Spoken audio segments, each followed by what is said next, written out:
Welcome to Polar Opposites. My name is Justin Conder.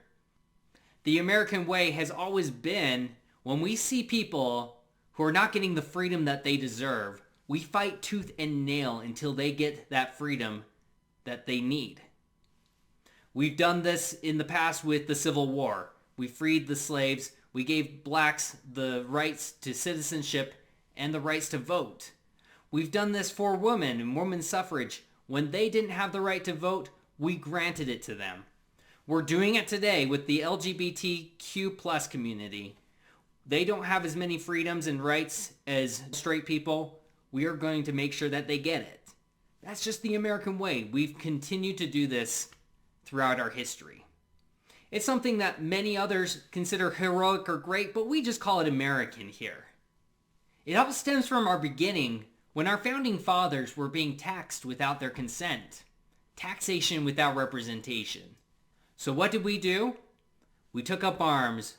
We fought, bled, died, so that no man, woman, or child would ever get their hard-earned money taken away from them again without proper representation. Never again would anybody go voiceless. Fighting for freedom, that's always been an American thing. That's why today, everyone has the right to vote for representation when it comes to being taxed. Everybody, from the 17-year-old kid working part-time to save for college, to the convicted felon who's making a better life for themselves. From the great capital of Washington, D.C. to our territories, everybody, and I mean, hang on a second.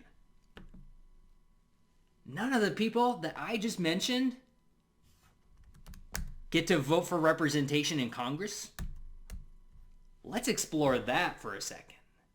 If gerrymandering from last episode wasn't bad enough, can you imagine the government taking your hard-earned money without giving you any elected official to oppose those taxes?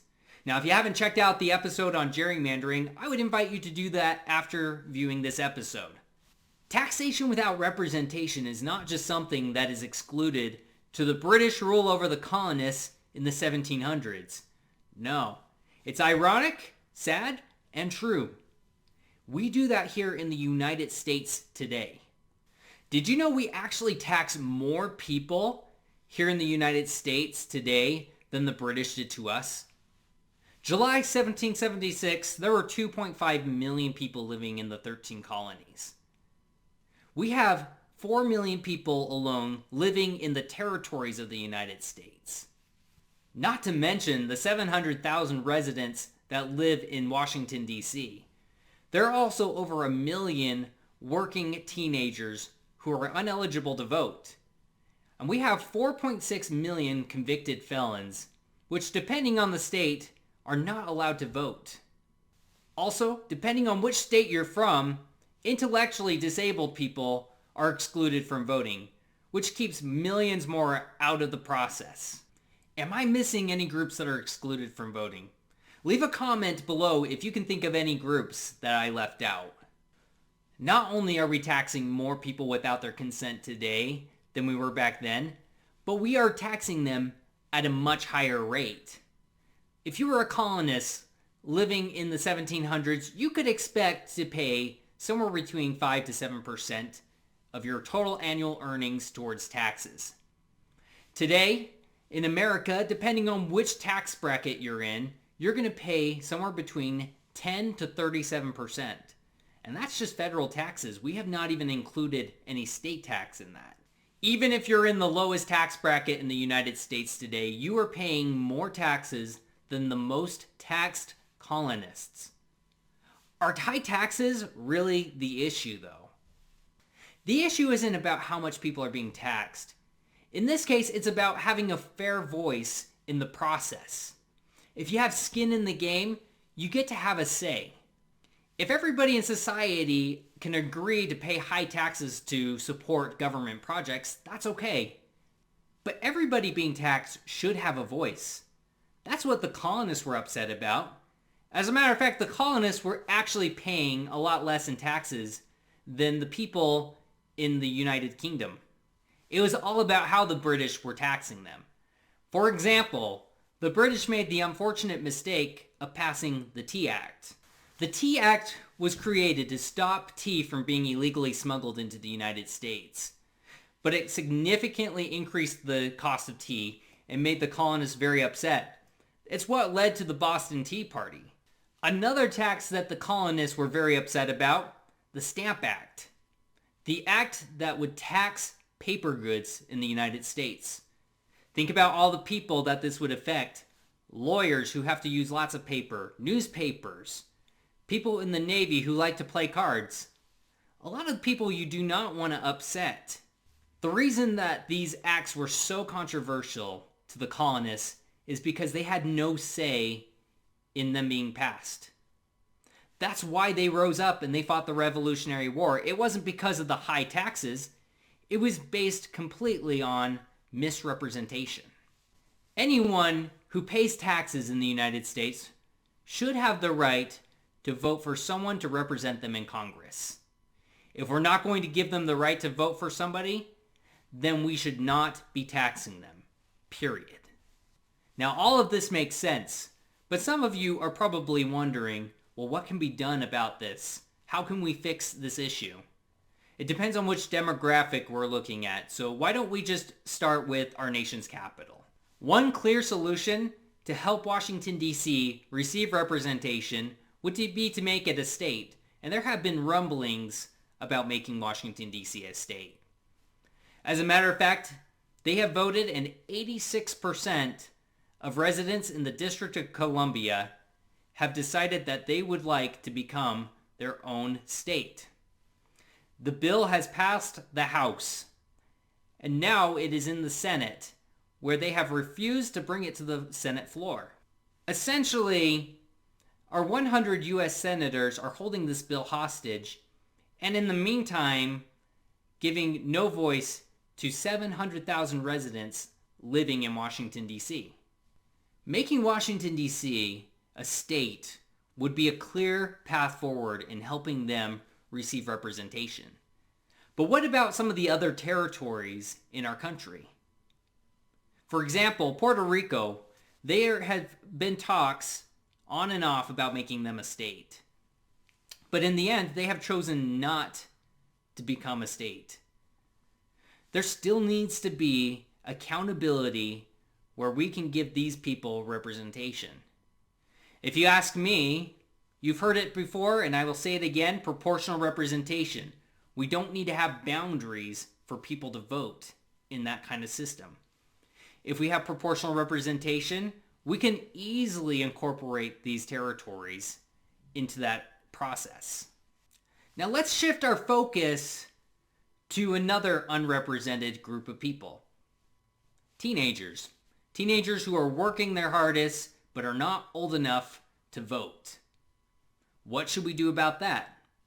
I say let's bring up the conversation about lowering the voting age.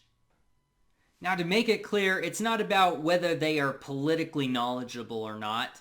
It's not whether they're mature enough to vote or not. It all comes down to, are we taking their money away from them? And the answer is yes, we are. So, in my mind, that means that is taxation without representation. What about teenagers who, say, get a job for one day, quit, and never show back up and never work again in their adolescent life? What should we do about that? Here's my question to you. Did we take their money from them? As small of a paycheck as it was, did we take their money? If the answer is yes, then they get to have a vote. The majority of Americans don't support lowering the voting age to include adolescent teenagers. However, we do need to have a serious conversation about how we are going to represent them and give them a voice. Do we not tax them? Do we give them a vote? We got to do one or the other. We cannot keep doing taxation without representation. That is not consistent with our American core beliefs. As for convicted felons and the mentally disabled, I don't know why we're disqualifying these groups. I understand that there are some concerns that convicted felons may not have the country's best interests at heart. I understand that argument. I also understand that there are concerns that mentally disabled individuals may not be able to make a clear decision on their own. If we are going to keep these groups from voting, a couple of things need to be understood. We cannot expect them to pay taxes. We cannot deny them the right to work. And we cannot deny them government benefits. It would be so much easier to just grant these groups of people, intellectually disabled and convicted felons, the right to vote, than to go through this entire long roundabout process of not taxing them. We shouldn't consider ourselves a nation of representative values if we are going to continue the practice of taxation without representation. We need to take a good, long, hard look in the mirror as a country. We are better than this. Our constitutional freedoms have set a powerful precedent around the world for freedom. We hold the standard here in the United States. All of this being said, America is better today than we have ever been in the past. Granting the right to all taxed individuals to vote, that would be one of the most American things to ever happen in our country's history. Because again, we have a long history. For over 200 years now, we have had the practice of improving and enriching every person's life with freedom. How great is it that all those years ago, a group of scholars sat down and created one of the greatest governments of all time. They did it out of necessity and for their own representation. They were wise enough to allow us to mend or make changes to the government that they created to fit unforeseen needs in our time. They knew it wasn't perfect, and in time, it would need to expand its scope of representation. Abolishing slavery, that was a great step. Women's suffrage, that was a great step. Granting rights to LGBTQ plus community members is becoming a great step in our country as well. Don't you see? We are all a part of this story that has been going on for hundreds of years. This is our chapter to write. And I hope that one day people will look back on our chapter and believe that what we did was heroic and great. Thank you for joining me here on Polar Opposites today. It's been a privilege to have you on here. The best way to support this channel is by sharing it with family and friends, and also liking, subscribing, and following this channel for more great content like this. And like always, when you learn better, do better. We'll see you next time.